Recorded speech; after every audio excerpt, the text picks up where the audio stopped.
Jemaat Maha Tuhan, bangkit dan bersoraklah bagi Tuhan. Kumandangkanlah perbuatan Tuhan yang ajaib yang telah dilakukannya kepada kita. Ajaib apa yang difirmankannya pasti terjadi.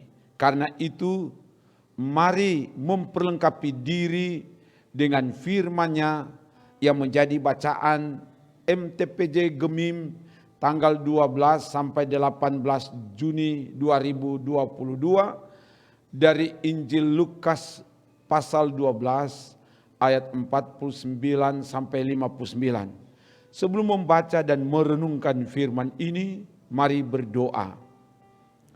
Ya Bapa, beritahukanlah kehendak firman-Mu dan mampukan kami untuk menemukan apa kehendak firman-Mu dan melakukan kehendak firman-Mu itu dalam hidup ini.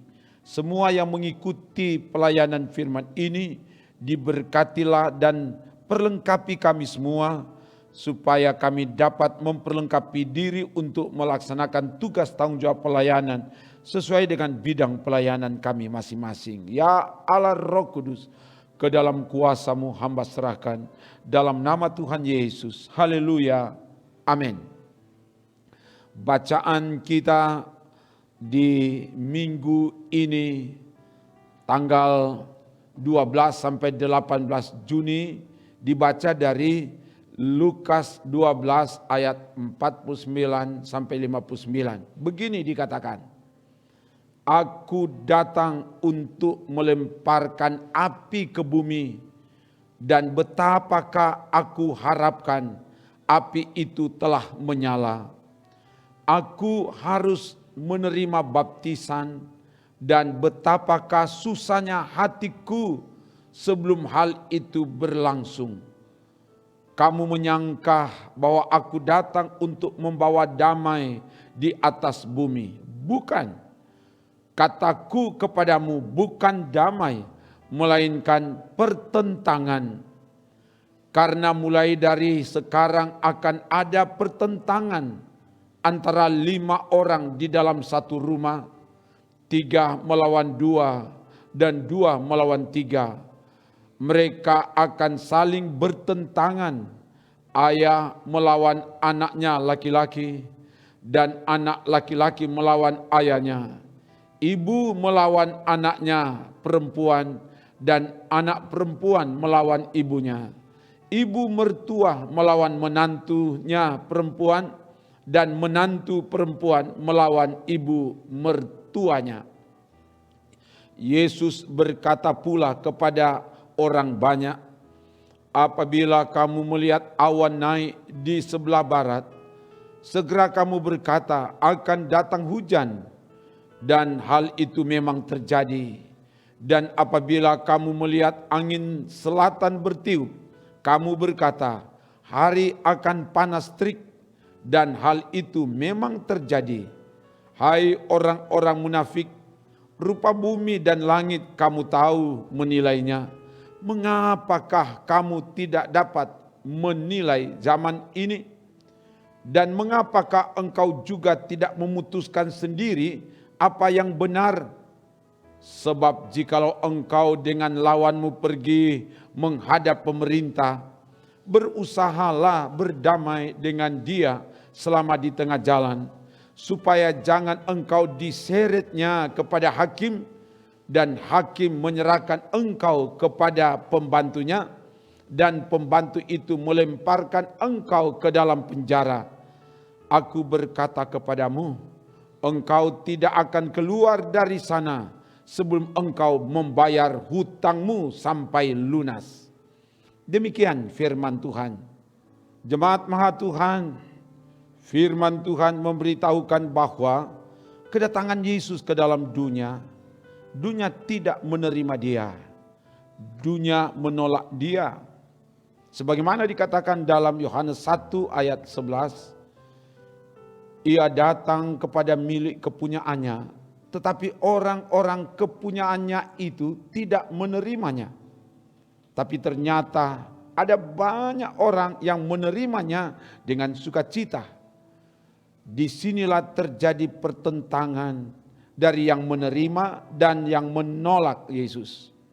Yesus katakan dalam Lukas 12 ayat 49, Aku datang untuk melemparkan api ke bumi, dan betapakah aku harapkan api itu telah menyala. Kata melempar dari kata Yunani balo, menyiratkan gerakan yang keras dan membutuhkan kekuatan.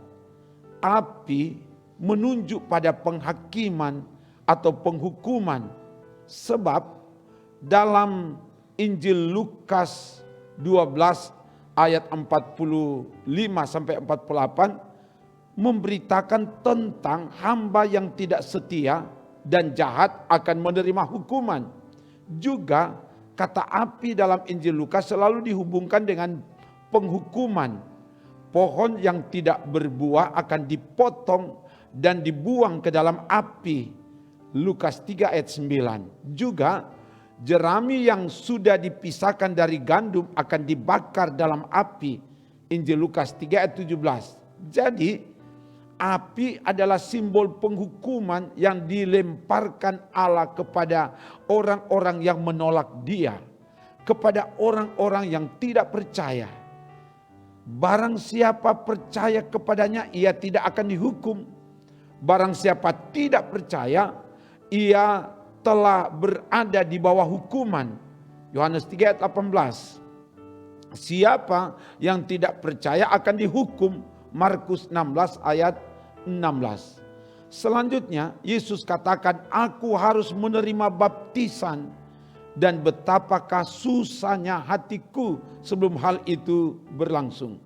Ayat 50 bacaan kita. Baptisan di sini menunjuk pada kematian yang harus ditanggung oleh Yesus. Dan sebelum kematian itu terjadi, Yesus harus mengalami kesusahan, penderitaan yang amat berat, yang berpuncak di atas kayu salib untuk mendamaikan hubungan manusia dengan Allah yang terputus akibat dosa manusia. Tapi ternyata ada yang menerima dan menolak Dia. Karena itu Yesus katakan, kamu menyangka bahwa aku datang untuk membawa damai di atas bumi. Bukan damai, melainkan pertentangan. Ayat 51. Kata pertentangan dari bahasa Yunani, diamerismos, dapat berarti perpecahan atau perselisihan yang sangat kasar. Pertentangan ini sampai pada pembunuhan. Bandingkan itu di Matius 10 ayat 21. Pertentangan ini terjadi dari orang-orang yang menolak Yesus dengan yang menerima Yesus. Mereka yang menolak Yesus tidak segan-segan menganiaya anggota keluarga yang menerima dan percaya kepada Yesus.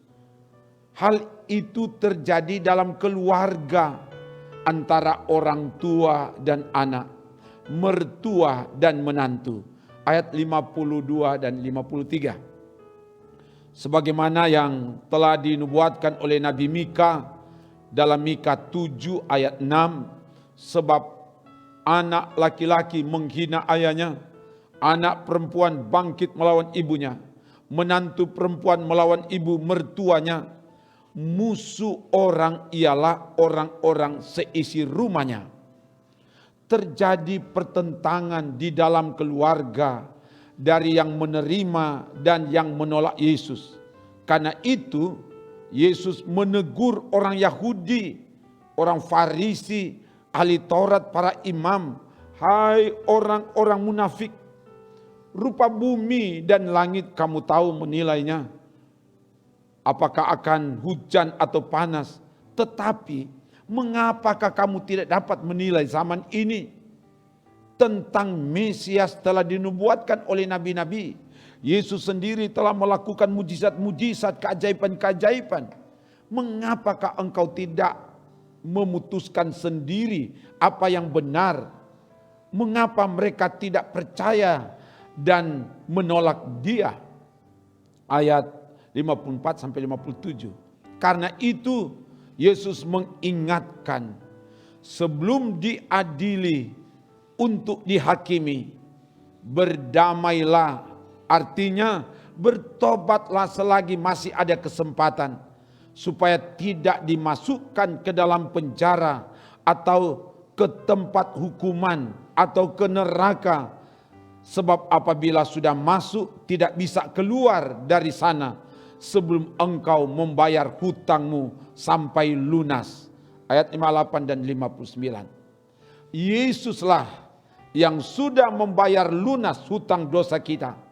Karena itu keluarlah dari jalan menuju penghukuman. Berbalik, bertobat, terima Yesus. Kita didamaikan dengan Allah untuk menerima kehidupan abadi. Jemaat Maha Tuhan, sebagai persekutuan orang percaya, kita adalah umat yang telah menerima dan mengaku percaya kepada Yesus Kristus. Dan bagi kita, Yesus adalah sungguh-sungguh mendatangkan kedamaian, bukan pertentangan. Mendatangkan keselamatan, bukan penghukuman. Karena kita telah percaya kepada Dia. Kita yakin kita memperoleh keselamatan. Dan karena itu umat yang menerima dan percaya kepada Yesus Kristus hendaklah hidup dalam perdamaian. Mulai dari dalam rumah, dalam hubungan orang tua dengan anak, mertua dengan menantu. Berupaya untuk menghindari dari pertentangan, hidup dalam kerukunan, dalam keharmonisan. Itulah keluarga yang diberkati Tuhan. Sebagaimana dicatat dalam Mazmur 133. Kita yang menerima Yesus diberi kuasa menjadi anak-anak Allah. Yohanes 1 ayat 12 katakan, dan dengan diberi kuasa menjadi anak-anak Allah, maka kita memiliki jaminan keselamatan. Tidak akan dihukum dengan nyala api. Tetapi yang menolak, yang tidak mau menerima Yesus akan menerima hukuman. Dan karena itu di bulan syukur pekabaran Injil ini, Injil telah diberitakan sejak 191 tahun yang lalu oleh para pekabar Injil, antara lain yang ada di tanah Minahasa, Riedel dan Schwarz. Biarlah pekabaran Injil yang telah diberitakan itu mendatangkan pertobatan dari hari ke hari.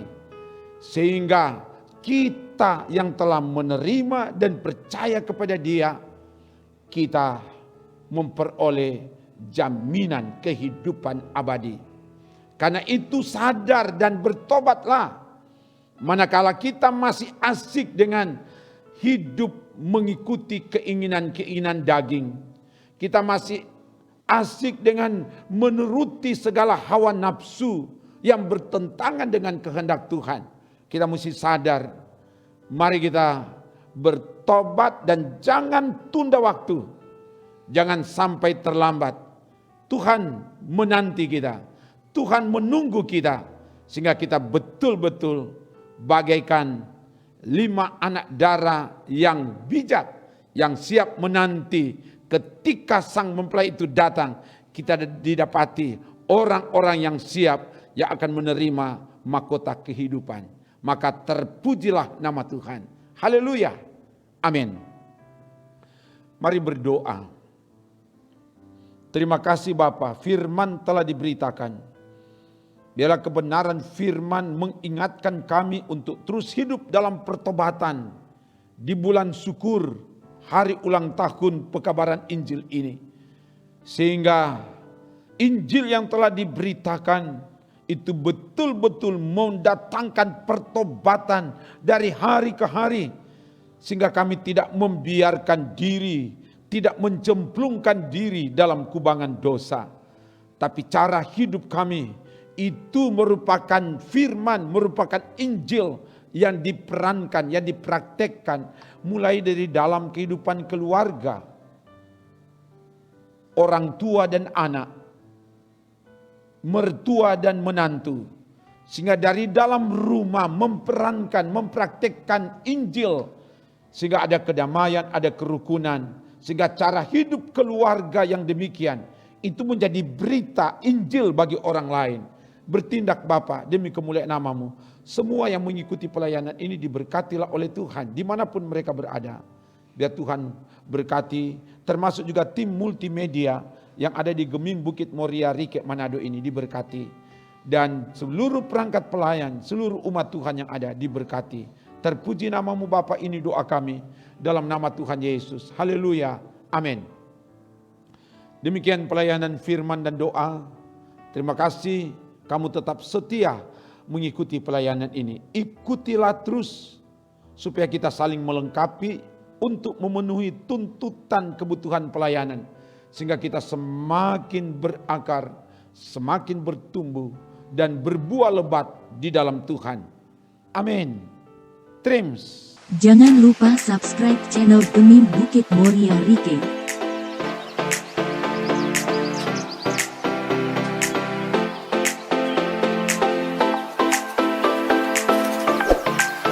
Dan nyalakan lonceng di samping kanan untuk memperoleh info terbaru mengenai ibadah-ibadah yang dilaksanakan. Salam sehat.